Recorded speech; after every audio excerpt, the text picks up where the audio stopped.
If you are going through a tough time, then you are not alone. Sometimes life can be difficult and painful. You may be going through physical pain, emotional struggles, or spiritual challenges. Whatever your struggle may be, it can be hard to find joy or any sense of hope. But as Christians, we can find joy even in the midst of suffering. The first step is to acknowledge that suffering is a part of life. It is not something we can avoid. When we accept this, it can help us to grow and mature. Think about how weightlifters build their muscles by lifting heavy weights. In the same way, our struggles can help us become stronger and more resilient. Secondly, it is important to trust in God's sovereignty. We may not understand why we are going through a difficult time, but we can trust that God is in control and that He has a purpose for our pain. Even when things seem hopeless, we can trust that God is working for our good. For example, a woman named Joni Erickson became paralyzed from the neck down in a diving accident when she was just 17 years old. Although she initially struggled with despair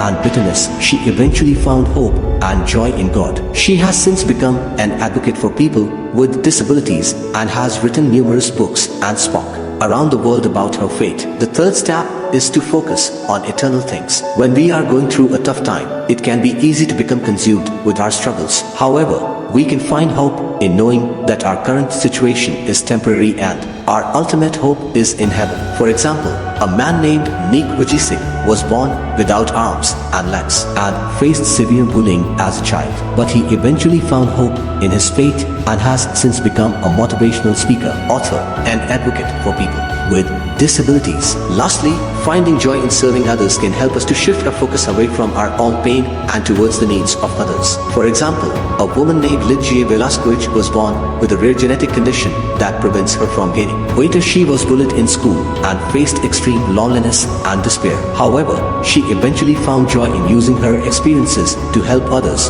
who were going through similar struggles. She has since become a motivational speaker and author and has used her platform to raise awareness about bullying and body positivity. In conclusion, finding joy in the midst of suffering is possible, but it is not always easy. However, by acknowledging the reality of suffering, trusting in God's sovereignty, focusing on eternal things, and finding joy in serving others, we can find hope and joy even in the midst of our struggles.